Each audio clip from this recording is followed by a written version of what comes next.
Hello friends, मैं advocate Vinod Sharma अपने channel कानून और आम आदमी में आपका एक बार फिर हार्दिक स्वागत करता हूं।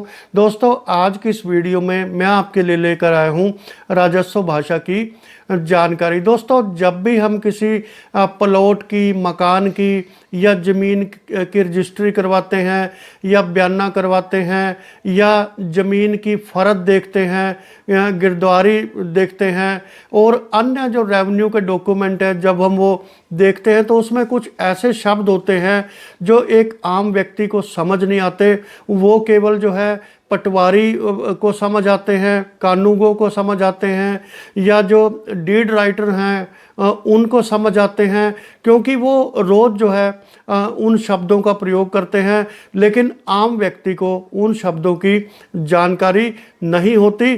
तो ऐसे में जो है ऐसे शब्दों की जानकारी होना ज़रूरी है, ताकि जो है हम रोज़मर्रा के जीवन में उन शब्दों को समझ सकें कि उनका अर्थ क्या है, रेवेन्यू रिकॉर्ड्स को देख सकें अपनी ज़मीन के संबंध में या अपनी प्रॉपर्टी के संबंध में।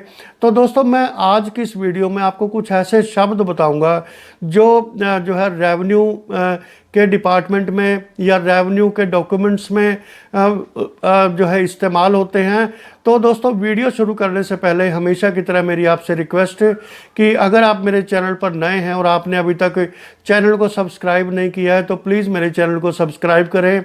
अगर आपको वीडियोज़ अच्छे लगे तो वीडियोज़ को लाइक और शेयर करना मत भूलें और बेल आइकॉन का बटन भी ज़रूर प्रेस करें, ताकि नए वीडियोज़ का नोटिफिकेशन आपको उसी वक्त मिलता रहे। तो दोस्तों, वीडियो शुरू करते हैं राजस्व भाषा की जानकारी। मैं आपको कुछ जो है शब्द जो रेवेन्यू डिपार्टमेंट में इस्तेमाल होते हैं उनके अर्थ समझाऊंगा वन बाय वन। सबसे पहले आबादी डेह, यानी कि ये शब्द जो कोर्ट के केसेस होते हैं उनमें भी इस्तेमाल होता है और इसका अर्थ होता है कि गांव का बसा हुआ क्षेत्र, उसको हम आबादी डेह बोलते हैं।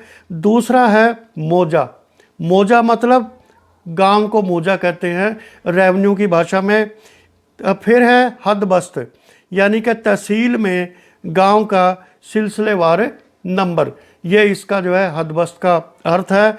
उसके बाद दोस्तों मौजा बेचिसम, यानी कि बिना आबादी का गांव, ये आबादी डे से उल्टा है, बिना आबादी का गांव।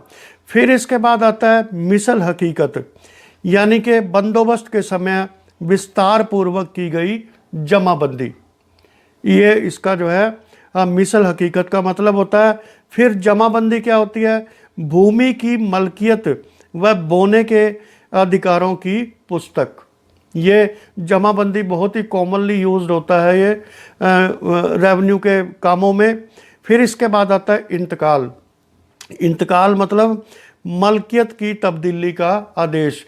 जब भी हम कोई प्रॉपर्टी किसी दूसरे को बेचते हैं तो रजिस्ट्री के अलावा हम इंतकाल भी उस व्यक्ति के नाम चढ़वाते हैं, यानी कि transfer of ownership in revenue records.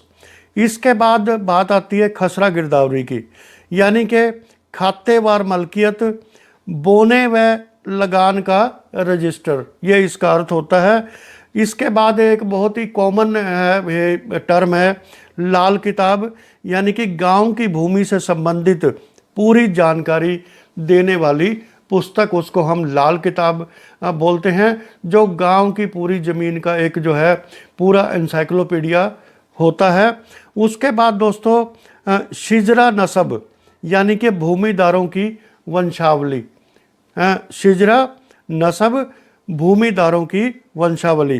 पैमाइश, ये पैमाइश कॉमन है, यानी कि भूमि का नापना, पैमाइश करते हैं जब हम किसी प्रॉपर्टी की। उसके बाद गज, जैसे हम जो कोई प्लॉट खरीदते हैं कितने गज का।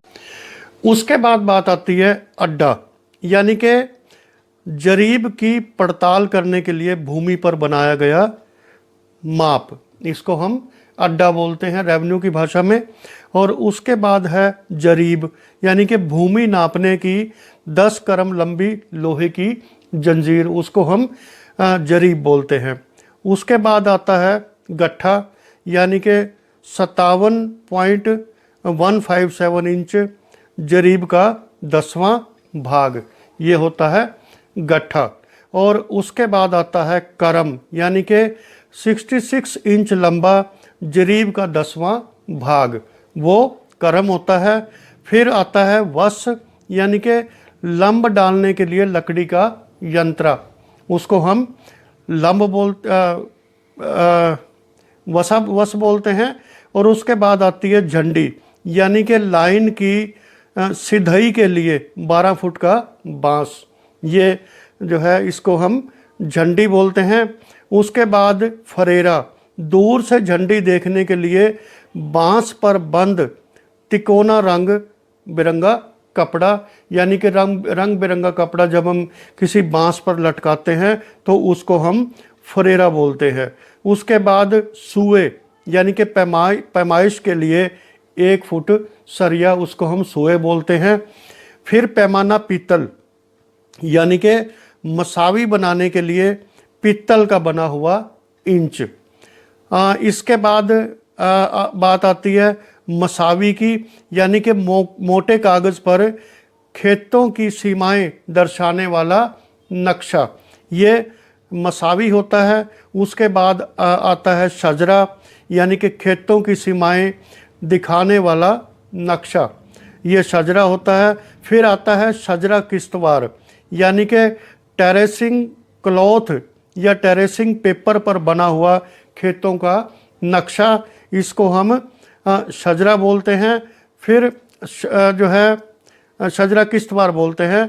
उसके बाद आता है शजरा पर्चा, यानी कि कपड़े पर बना खेतों का नक्शा, इसको शजरा पर्चा बोलते हैं। फिर अक्स शजरा, यानी कि शजरे की नकल, उसकी एक कॉपी प्रति जो है उसको हम अक्स शजरा बोलते हैं। फिर फील्ड बुक, यानी कि खेतों के क्षेत्रफल की विवरण पुस्तिका, उसको हम फील्ड बुक बोलते हैं। फिर एक बहुत ही महत्वपूर्ण है बीघा, जो है अक्सर हमें सुनने को मिलता है ज़मीन के संबंध में।